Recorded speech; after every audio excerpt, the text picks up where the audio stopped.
Welcome back to my YouTube channel. ಮಧ್ಯಾಹ್ನದ ವ್ಲಾಗ್ನ start ಮಾಡ್ತಾಯಿದ್ದೀನಿ.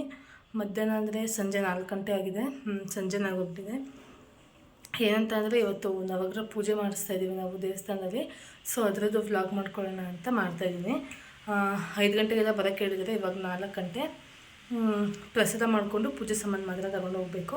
ಸೊ ಅದಕ್ಕೆ ಇವಾಗ ಪ್ರಸಾದ ಮಾಡ್ಕೊಳ್ಳೋಣ ಅಂತ ಅವಲಕ್ಕಿ ತರಿಸಿದ್ದೀನಿ. ಅವಲಕ್ಕಿ ಪ್ರಸಾದ ಮಾಡೋಣ ಅಂತ ಅದನ್ನು ಇವಾಗ ಮಾಡ್ಕೋಬೇಕು. ನಮ್ಮ ಮನೆಯವರೆಲ್ಲ ಈಚೆ ಹೋಗಿದ್ದಾರೆ. ಅವ್ರು ಬರೋಷ್ಟರಲ್ಲಿ ಎಲ್ಲ ರೆಡಿಯಾಗಿರಬೇಕು. ಬಂದಿದ ತಕ್ಷಣ ಹೊರಡೋಕ್ಕೆ ಸರಿ ಹೋಗುತ್ತೆ. ಒಂದು 5 ನಿಮಿಷ 1/4 ಗಂಟೆ ಮುಂಚೆ ಇದ್ದರೆ ನಮಗೆ ಒಳ್ಳೆಯದಲ್ವ.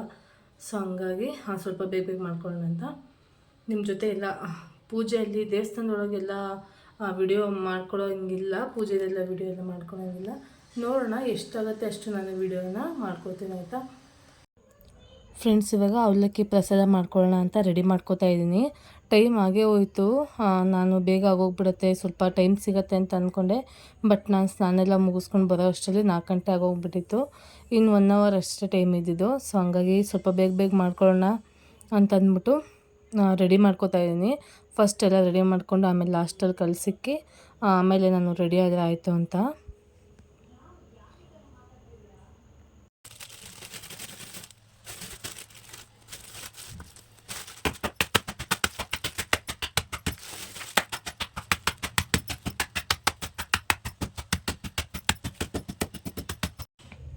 ಇನ್ನು ನಾನು ಈ ಪ್ರಸಾದಕ್ಕೆ ಬೆಲ್ಲ ಮತ್ತು ಸಕ್ಕರೆ ಎರಡನ್ನೂ ಆ್ಯಡ್ ಮಾಡ್ಕೋತಾ ಇದ್ದೀನಿ. ಟೇಸ್ಟ್ ತುಂಬ ಚೆನ್ನಾಗಿರುತ್ತೆ. ಬರೀ ಬೆಲ್ಲ ಹಾಕೋದ್ರಿಂದ ಅದೇ ಒಂಥರ ಇರುತ್ತೆ, ಅಥವಾ ಸಕ್ಕರೆ ಹಾಕೋದ್ರೂ ತುಂಬ ಸಕ್ಕರೆ ಆಗೋಗುತ್ತೆ. ಅದಕ್ಕೆ ಎರಡನ್ನೂ ಮಿಕ್ಸ್ ಮಾಡಿ ಹಾಕ್ತಾಯಿದ್ದೀನಿ. ಮತ್ತು ಇದಕ್ಕೆ ಬಾಳೆಹಣ್ಣು ಯೂಸ್ ಮಾಡ್ಕೋತಾ ಇದ್ದೀನಿ. ಇನ್ನು ಪ್ರಸಾದ ಎಲ್ಲ ರೆಡಿ ಆಯಿತು. ಎಲ್ಲ ಅಂಟ್ಕೊಂಬಿಟ್ಟಿದ್ದೆ ನಾನು. ಎಲ್ಲ ಫಸ್ಟ್ ಎಲ್ಲ ಕ್ಲೀನ್ ಮಾಡಿ ಆಮೇಲೆ ದೇವ್ರ ದೀಪ ಹಚ್ಚೋಣ ಅಂತ ಅಂದ್ಬಿಟ್ಟು ಎಲ್ಲ ಎತ್ತಿ ಕ್ಲೀನ್ ಮಾಡ್ಕೊಳೋಕ್ಕೆ ಅಂತಂದ್ಬಿಟ್ಟು ಸ್ಟಾರ್ಟ್ ಮಾಡಿಕೊಂಡೆ. ಎಲ್ಲ ಆದಮೇಲೆ ದೇವ್ರ ದೀಪ ಹಚ್ಬಿಟ್ಟು ಆಮೇಲೆ ದೇವಸ್ಥಾನಕ್ಕೆ ಹೋಗೋಣ ಅಂತ ಬಂದೆ. ಬಟ್ ಬೆಳಗ್ಗೆ ನಮ್ಮ ಮನೆಗೆ ಪೂಜೆ ಮಾಡಿದ್ರಲ್ವ, ಸೊ ದೀಪ ಇನ್ನೂ ಹಾಗೇ ಉರಿತಾಯಿತ್ತು. ಸೊ ಅದಕ್ಕೆ ಸ್ವಲ್ಪ ಎಣ್ಣೆ ಹಾಕಿ ಕಡ್ಡಿ ಹಚ್ಚೋಣ ಅಂತ ಅಂದ್ಬಿಟ್ಟು ಪೂಜೆ ಮಾಡ್ತಾಯಿದ್ದೀನಿ ಇವಾಗ.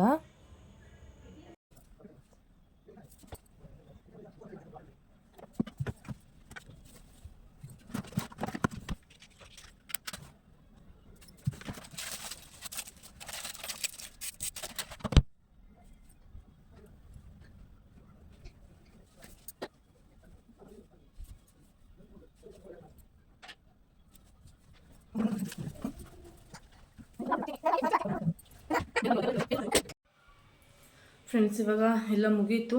ನಾನು ದೇವ್ರ ದೀಪ ಹಚ್ಚಿ ಇವಾಗ ಹೊರಡಬೇಕು. ನಮ್ಮ ಮನೆಯವ್ರು ಇವಾಗ ಬಂದರು. ಸೊ ಬಂದಿದ ತಕ್ಷಣ ಹೊರಡ್ತೀವಿ. ಇವಾಗ 5 ಗಂಟೆ ಬರೋಕ್ಕೆ ಹೇಳಿದರೆ ಇನ್ನು 5 ಗಂಟೆಗೆ 5 ನಿಮಿಷ ಇದೆ. ಇಲ್ಲೇ ಮನೆ ಹತ್ರನೇ ದೇವಸ್ಥಾನ. ಸೊ ಹೋಗಿ ಅಲ್ಲೊಂದು 1 ಅವರ್ ಆಗ್ಬೋದು ಅನಿಸುತ್ತೆ. ದೇವಸ್ಥಾನ ಹತ್ರ ಗೊತ್ತಿಲ್ಲ ಎಷ್ಟೊತ್ತಾಗುತ್ತೆ ಅಂತ. ಸೊ ಹೋಗಿ ಬಂದು ನಾನು ವೀಡಿಯೋನ ಕಂಟಿನ್ಯೂ ಮಾಡ್ತೀನಿ. ನೋಡೋಣ, ಅಲ್ಲಿ ದೇವಸ್ಥಾನ ಹತ್ರ ಆದರೆ ಮಾಡ್ತೀನಿ, ಇಲ್ಲ ಅಂತಂದರೆ ಮಾಡೋಕ್ಕೋಗಲ್ಲ. ನೋಡೋಣ ಹೇಗಾಗುತ್ತೆ ಅಂತ.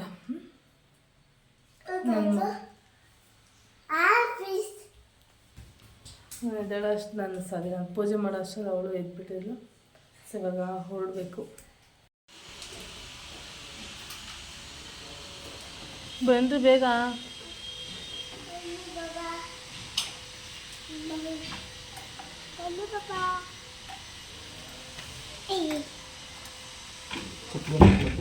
ಬೇಡ, ಚಪ್ಪಲಿ ಬೇಡ. ಫ್ರೆಂಡ್ಸಿನ ಅಲ್ಲಿ ಪೂಜೆ ಎಲ್ಲ ಆಯಿತು. ಅಲ್ಲಿ ವಿಡಿಯೋ ಎಲ್ಲ ಅಲೋ ಇಲ್ಲ ಅಂತ ಅಂದರು. ಮತ್ತು ವಿಡಿಯೋ ಮಾಡ್ಕೊಳ್ಳೋಕ್ಕೂ ಆಗ್ತಾಯಿರಲಿಲ್ಲ. ಯಾಕೆ ಅಂತಂದರೆ ನಾವಿಬ್ಬರೇ ಪೂಜೆ ಕೂತಿದ್ದೇವಲ್ಲ. ಸೊ ಹಂಗಾಗಿ ಇವಾಗ ಈಚೆ ಪ್ರಸಾದ ನಾವು ಮಾಡ್ಕೊಂಬಂದಿದ್ವಿ. ಮತ್ತು ದೇವಸ್ಥಾನದಲ್ಲೂ ಕೊಡ್ತಾಯಿದ್ರು. ಅದನ್ನು ತಿಂದ್ಬಿಟ್ಟು ಆ ಪ್ರಸಾದ ಅವ್ರಿಗೆ ಕೊಟ್ಬಿಟ್ಟು ಹೊರಟ್ವಿ ನಾವು. ಫ್ರೆಂಡ್ಸ್ ಇವಾಗ ಪೂಜೆ ಎಲ್ಲ ಮುಗಿಸ್ಕೊಂಡು ಬಂದ್ವಿ. ಟೈಮು 6:45 ಆಗಿದೆ. ಅದೇ 1 ಗಂಟೆ ಆಯ್ತದ. 1 ಅವರ್ ಆಗಿದೆ ನಾವಾಗೆಲ್ಲ. 1 ಅವರ್ಗೆಲ್ಲ ಆಯಿತು. ಪ್ರಸಾದ ಅಲ್ಲೇ ದೇವಸ್ಥಾನದಲ್ಲಿ ಕೊಡ್ತಾಯಿದ್ರು. ಸೊ ಅವ್ರಿಗೇ ಕೊಟ್ಬಿಟ್ಟು ಬಂದ್ವಿ. ಅವರೇನೇ ಈಸ್ಕೊಂಡ್ರು, ನಾವು ಕೊಡ್ತೀವಿ ನೀವು ಹೋಗಿ ಅಂತ ಅಂದ್ಬಿಟ್ಟು. ಇವಾಗ ಅಡುಗೆ ಮಾಡಬೇಕು. ನೋಡೋಣ, ಚಪಾತಿ ಮಾಡೋಣ ಅಂತ ಅಂದ್ಕೊಂಡೆ. ಇವಾಗ ಚಪಾತಿ ಮಾಡೋಕ್ಕಾಗಲ್ಲ, ಸಿಕ್ಕಾಪಟ್ಟೆ ಹೊಟ್ಟೆ ಹಸ್ತೈತಲ್ಲ. ಗ್ಯಾಸ್ಟ್ರಿಕ್ ಮಾತ್ರೆ ತೊಗೊಂಬನ್ನಿ ಒಂದು. ನನಗೆ ಈ ಥರ ಊಟ ಬಿಟ್ಟರೆ ನನಗೆ ಸಡನ್ನಾಗಿ ಏನು ಅನಿಸಲ್ಲ. ಸಡನ್ನಾಗಿ ಅನಿಸಲ್ಲ. ಒಂದು 3-4 ದಿವಸ ಆದಮೇಲೆ ಗ್ಯಾಸ್ಟ್ರಿಕ್ ಥರ ಹೊಟ್ಟೆ ನೋವು ಬರೋದು ಹಂಗಾಗುತ್ತೆ. ಅದಕ್ಕೆ ನಾನು ಊಟನ ಸ್ಕಿಪ್ ಮಾಡಲ್ಲ, ಹೊಟ್ಟೆ ತುಂಬ ಊಟ ಮಾಡ್ತೀನಿ ಟೈಮ್ಗೆ. ನೋಡೋಣ ಇವಾಗ ಏನು ಅಡುಗೆ ಮಾಡೋದಂತ ಗೊತ್ತಿಲ್ಲ. ಬಟಾಣಿ ನೆನಾಕಿದ್ದೀನಿ, ಯಾವ್ದು ಬೇಗ ಆಗುತ್ತೋ ಅದು ಮಾಡಿಬಿಡೋದು. ನೋಡೋಣ ಬನ್ನಿ. ಇನ್ನು ಅಲ್ಲಿ ದೇವಸ್ಥಾನದಲ್ಲಿ ಹಣ್ಣು ಮತ್ತು ಹೂವು ಎಲ್ಲ ಕೊಟ್ಟು ಕಳಿಸಿದ್ರು ಪ್ರಸಾದ. ಸೊ ಅದನ್ನೆಲ್ಲ ಇವಾಗ ತೆಗೆದು ಎತ್ತಿಡ್ತಾಯಿದ್ದೀನಿ. ಬೆಳಗ್ಗೆನೇ ನಾನು ಅಮ್ಮ ಮನೆಗೆ ಹೋಗಬೇಕು, ಹಂಗಾಗಿ ನೈಟ್ ಎಲ್ಲ ಕೆಲಸ ಮುಗಿಸ್ಕೊಂಬಿಟ್ಟೆ. ನಾಳೆಯಿಂದ ಹಬ್ಬಕ್ಕೆ ಮನೆ ಕ್ಲೀನ್ ಮಾಡಬೇಕಲ್ವ. ಸೊ ಇನ್ನೊಂದು ವೀಕ್ ನಾನು ಅಮ್ಮ ಮನೇಲೇ ಇರ್ತೀನಿ. ಹಾಗಾಗಿ ಎಲ್ಲ ತೊಗೊಂಡೋಗಕ್ಕೆ ಈಸಿ ಆಗುತ್ತೆ ಅಂತ ಅಂದ್ಬಿಟ್ಟು ಎಲ್ಲ ಜೋಡಿಸಿ ಇಟ್ಕೋತಾ ಇದ್ದೀನಿ.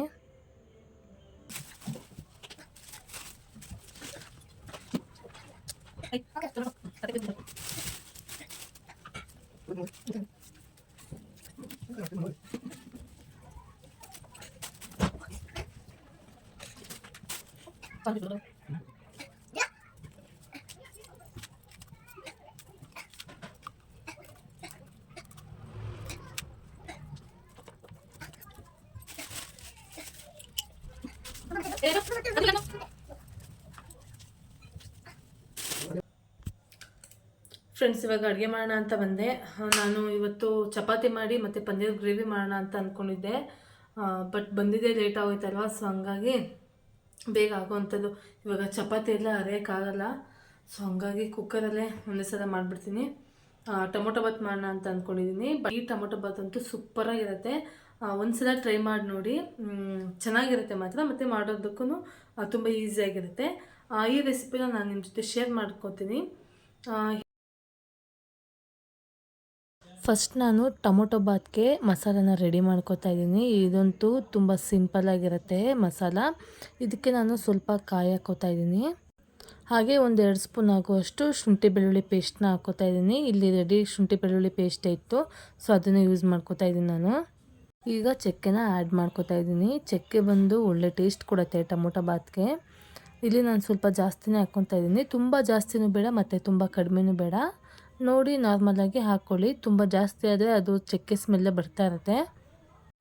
ಈಗ ಇದಕ್ಕೆ ಸ್ವಲ್ಪ ನೀರು ಹಾಕ್ಕೊಂಡು ಗ್ರೈಂಡ್ ಮಾಡ್ಕೊಳ್ಳೋದಷ್ಟೇ. ನೋಡಿ ಇದನ್ನ ಸಾಫ್ಟಾಗಿ ಗ್ರೈಂಡ್ ಮಾಡ್ಕೊಂಡಿದ್ದೀನಿ. ಈ ಥರ ಬಂದಿದೆ. ಈಗ ಒಂದು ಕುಕ್ಕರ್ ತಗೊಂಡು ಅದಕ್ಕೆ ಫಸ್ಟು ಎಣ್ಣೆನ ಹಾಕ್ಕೋತಾ ಇದ್ದೀನಿ. ನಾನು ಸ್ವಲ್ಪ ಎಣ್ಣೆನ ಜಾಸ್ತಿ ಹಾಕ್ಕೋತಾ ಇದ್ದೀನಿ. ರೈಸು ಕ್ವಾಂಟಿಟಿ ಜಾಸ್ತಿ ತೊಗೊಂಡಿದ್ದೀನಿ ನಾನು. ನನ್ನ ತಂಗಿ ಬರ್ತೀನಿ ಅಂತ ಅಂದಿದ್ಲು. ಸೊ ಹಂಗಾಗಿ ಒಂದು 4 ಜನಕ್ಕೆ ಆಗೋ ಥರ ಮತ್ತು ಬೆಳಗ್ಗೆ ಒಬ್ಬರಿಗೆ ಟಿಫನ್ಗೆ ಆಗೋ ಥರ ನಾನು ಮಾಡ್ತಾಯಿದ್ದೀನಿ. ಇಲ್ಲಿ ಎಣ್ಣೆ ಕಾಯ್ದಾದ್ಮೇಲೆ ಪುದೀನ ಮತ್ತು ಕೊತ್ತಂಬರಿನ ನಾನು ಸಣ್ಣದಾಗಿ ಕಟ್ ಮಾಡಿ ಹಾಕ್ಕೊಂಡಿದ್ದೀನಿ. ಅದನ್ನ ಚೆನ್ನಾಗಿ ಫ್ರೈ ಮಾಡಬೇಕು ಎಣ್ಣೆಲಿ. ಇದೆಷ್ಟು ಚೆನ್ನಾಗಿ ಫ್ರೈ ಆಗುತ್ತೋ ಅಷ್ಟು ಟೇಸ್ಟಾಗಿ ಬರುತ್ತೆ. ನಾನು ಯಾವುದೇ ಥರ ಮಸಾಲ ಪದಾರ್ಥನ ಯೂಸ್ ಮಾಡಲ್ಲ ಪಲಾವ್ಗಾಗಲಿ ಅಥವಾ ಈ ಥರ ಟೊಮೊಟೊ ಬಾತ್ಗೆಲ್ಲ. ನನಗೇನೋ ಅದು ಇಷ್ಟನೂ ಆಗಲ್ಲ. ಇದೇ ಥರನೇ ತುಂಬ ಚೆನ್ನಾಗಿ ಬರುತ್ತೆ. ಒಂದೇ ಒಂದು ಸಲ ಟ್ರೈ ಮಾಡಿ ನೋಡಿ, ನೀವೇ ಕಮೆಂಟ್ ಮಾಡ್ತೀರಾ ತುಂಬ ಚೆನ್ನಾಗಾಗಿತ್ತು ಅಂತ. ಇದೆಲ್ಲ ಚೆನ್ನಾಗಿ ಫ್ರೈ ಆದಮೇಲೆ ಇದಕ್ಕೆ ನಾನು ಈರುಳ್ಳಿ ಮತ್ತು ಹಸಿಮೆಣ್ಸಿನ್ಕಾಯಿನ ಹಾಕ್ಕೋತಾ ಇದ್ದೀನಿ. ಇದನ್ನು ಫ್ರೈ ಮಾಡ್ಕೋಬೇಕು ಚೆನ್ನಾಗಿ. ಈರುಳ್ಳಿ ಮತ್ತು ಹಸಿಮೆಣ್ಸಿನ್ಕಾಯಿ ಚೆನ್ನಾಗಿ ಫ್ರೈ ಆದಮೇಲೆ ನಾನಿಲ್ಲಿ ಟೊಮೊಟೊ ಹಾಕ್ಕೋತಾ ಇದ್ದೀನಿ. ನಾನು ಟೊಮೊಟೊ ಒಂದು 8-9 ತೊಗೊಂಡಿದ್ದೀನಿ. ಹುಳಿ ಟೊಮೊಟೊ ಜಾಸ್ತಿ ಇದ್ದಷ್ಟು ತುಂಬ ಚೆನ್ನಾಗಿರುತ್ತೆ. ಹಾಗಾಗಿ ಟೊಮೊಟೊ ಹಾಕ್ಕೊಂಡು ಅದನ್ನ ಚೆನ್ನಾಗಿ ಫ್ರೈ ಮಾಡಬೇಕು. ನಾವಿವಾಗ ಟೊಮೊಟೊ ಬಾತ್ಗೆಲ್ಲ ಯಾವ ರೀತಿ ಫ್ರೈ ಮಾಡ್ತೀವಿ ನೋಡಿ, ಆ ರೀತಿ ಫ್ರೈ ಮಾಡ್ಕೋಬೇಕು.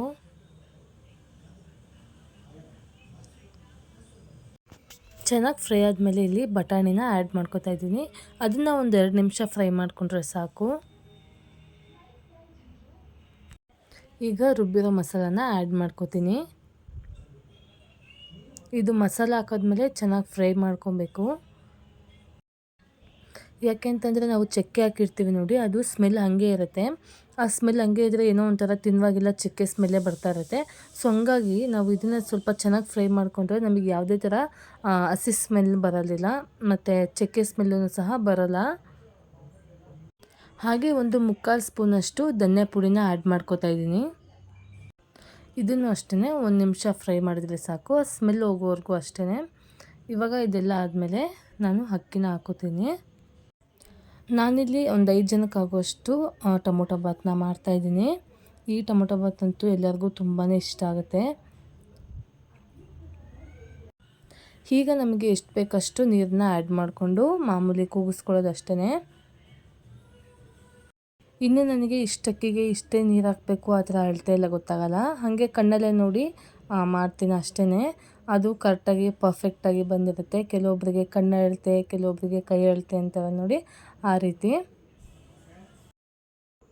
ಈಗ ರುಚಿಗೆ ತಕ್ಕಷ್ಟು ಉಪ್ಪು ಹಾಕೋಬೇಕು.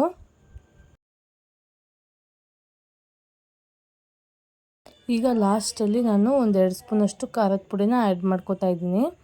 ನಾನು ಹಸಿಮೆಣ್ಸಿನ್ಕಾಯಿ ಸ್ವಲ್ಪ ಕಮ್ಮಿ ಹಾಕ್ಕೊಂಡಿದ್ದೆ, ಹಾಗಾಗಿ ಖಾರ ಸಾಕಾಗಲ್ಲ. ಅದಕ್ಕೆ ಸ್ವಲ್ಪ 2 ಸ್ಪೂನಷ್ಟು ಖಾರದ ಪುಡಿನ ಆ್ಯಡ್ ಮಾಡಿಕೊಂಡು ಚೆನ್ನಾಗಿ ಅದನ್ನ ಕಲಸಿ ಲಿಡ್ನ ಕ್ಲೋಸ್ ಮಾಡಿಟ್ರೆ ಟೊಮೊಟೊ ಬಾತು ರೆಡಿ ಆಗುತ್ತೆ. 2 ಸಲ ಕೂಗಿಸ್ಕೊಳ್ತೀನಿ. ಇದೇ ಫಸ್ಟ್ ನಮ್ಮ ಮನೆಯವ್ರು ನನಗೆ ವ್ಲಾಗ್ ಮಾಡೋಕ್ಕೆ ವಿಡಿಯೋ ಮಾಡ್ಕೊಡ್ತಾ ಇರೋದು. ಅದಕ್ಕೆ ಏನೋ ಒಂಥರ ಖುಷಿ ಆಗ್ತಾ ಇದೆ. ಇವಾಗ ಟೊಮೊಟೊ ಬಾತ್ ರೆಡಿ ಇದೆ, ಬನ್ನಿ ಹೇಗಾಗಿದೆ ಅಂತ ನೋಡಿ.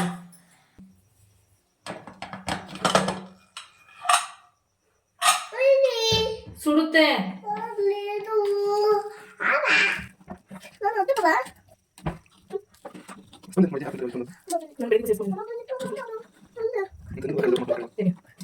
ಓಕೆ ಫ್ರೆಂಡ್ಸ್, ನಾನು ಈ ವಿಡಿಯೋನ ಇಲ್ಲಿಗೆ ಎಂಡ್ ಮಾಡ್ತಾ ಇದ್ದೀನಿ.